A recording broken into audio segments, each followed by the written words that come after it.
This is such an old and ugly story. I hardly see why anybody wants to hear it again, but if you do, here goes. Um,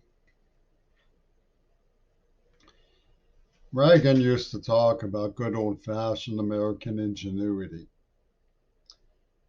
Now, we know that his attorney system had me in D.C. the day he pulled his Hollywood realpolitik and claimed he was shot. And I have disputed that based on the arrangements and the evidence. I call it Hollywood realpolitik because it looked staged and phony as part of a system of selling a very brutal phantasm, which the Post Gazette was involved in Pittsburgh. They were selling the story. Well, you know, when I was growing up on the streets of Pittsburgh, there were definitely some military hardware situations surrounding me and engulfing me.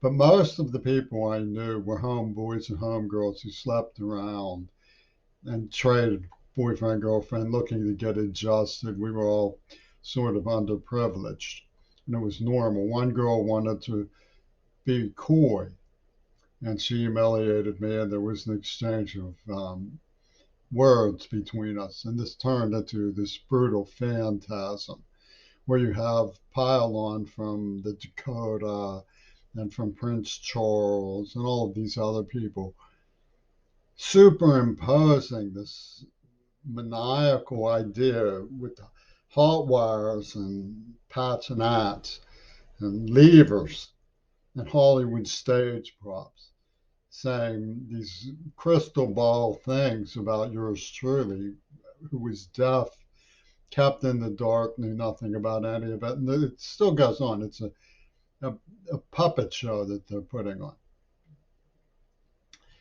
And they generate, because their goal is to, create a God law incorporated of leapfrog oligarchs who push buttons to see people fight. It's like they're being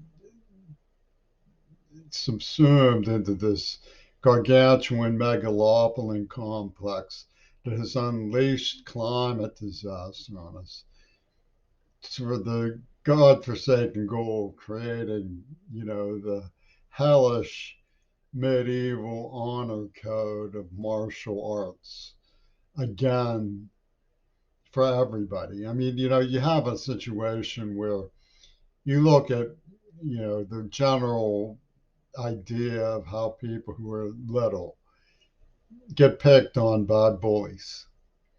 And it translates into a meat grinder where they're shooting up schools, and who cares, right? Is what they say.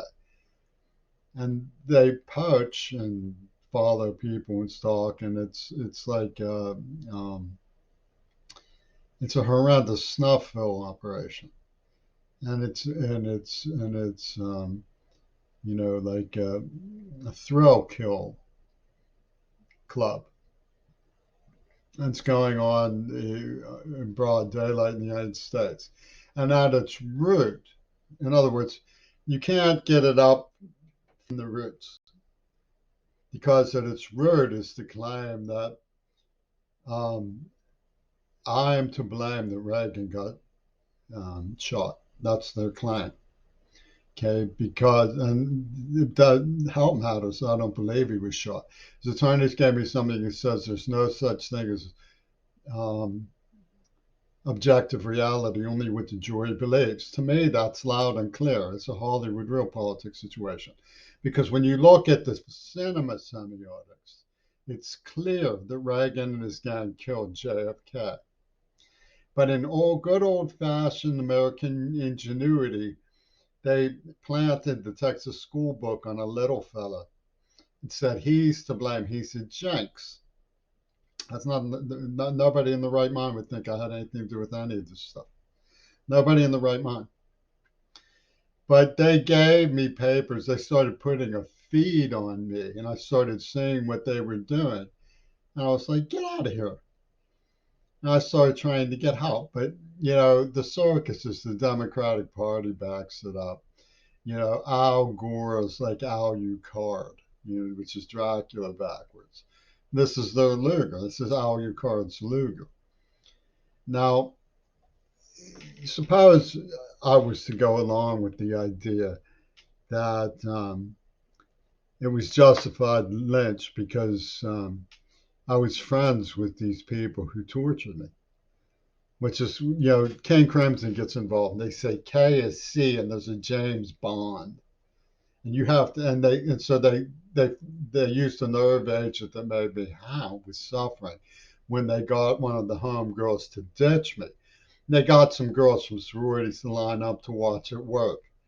And they watched it work a couple of times to hit, Ming-Na Wen and her friends were hot wiring it all for Jaime Carbonell and the Neva Corporation, the people who wrote the script who were supposedly so innocent because Reagan authored immunity for them by staging an assassination attempt.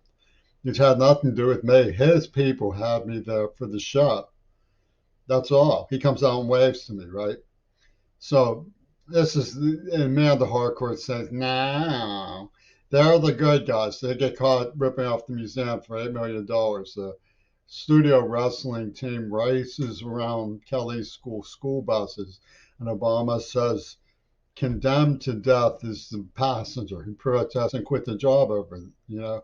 I'm trying to protect black children. I'm trying to protect the children of Uvalde, and I'm condemned to death because I testified about what I saw in D.C. that looked like Hollywood realpolitik. And they say to punish me, they have the right to send in a girl from the people who I trusted. Get that? Because I hitchhiked from Pittsburgh to St. Louis just to hear Robert Fripp play guitar when I was just a kid. I had no other motive. Wasn't selling myself. I wasn't doing anything. I just wanted to hear him play, and I had missed it because some oaf named Donald gave me the wrong day deliberately. So I hitchhiked from Pittsburgh to St. Louis and back through Philadelphia and back to Pittsburgh. And it was quite an ordeal just to hear this guy play. Okay, and he sends me some go. I mean, I heard Jimmy Carter on that his speech, what Jay Gordon call his Easter Bunny speech in East St. Louis. So I get this beautiful girl comes on to me, and I say, well, the people I trust are obviously trying to protect, trying to find me someone who I can explain to what has been happening. Farthest thing in the world from their minds. They want to blow it up, detonate it, right? And then they want to keep sticking pin the tail on the donkey stuff on me. Has nothing to do with anything, So what it amounts to is a circus of performers. Greg Carl says the queer ball is or Jimmy's gonna perform for us. He sneers, and that's the whole thing. It's just this performance art crowd who've gotten control of our media, and they persuaded themselves that they are avenging, an attack on their sovereign when nothing of the kind even happened. Why would John shoot Brady in the head? Because his name was James, like mine. And they're saying, well, you were imitating John Lennon. It's fluxus. It's smushing things together. It's mind blender ideas. Because they say, like, blah, blah, that's like Mark and Mark, and like Donald, Donald. It's like there's too many of us, right? So they're going to cut back with these, extraordinary pretenses for human population control. Well, I've lived in this society for 60 years. After World War II, that was ruled out. That was what was wrong. We were going to get control of the public educational system. Hollywood backstabbed us. We were going to get control of poverty. And we still have to do the right thing in terms of getting people to health and safety. Doctors Without Borders, the climate change crowd, UN, all these people know what they're doing. But in the meanwhile, we have this nightmare of military performers saying, well, we want, you know, our puppet show is what it amounts to. So, I mean, I don't see why anybody wants to hear these brutal phantasms that come from the mind of, you know, um, sadists in the super state, you know. But you're asking me, people call me a traitor for defending the Kennedys, like it's my doing that Cersei died. It has nothing to do with me. I testified. I still cry about what happened to Cersei.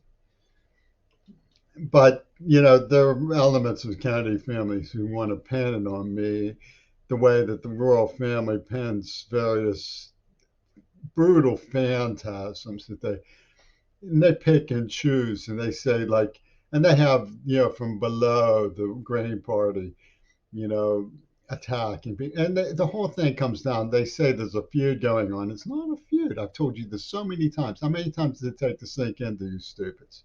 They hit both sides and then say it's a feud. You understand? That's what they do.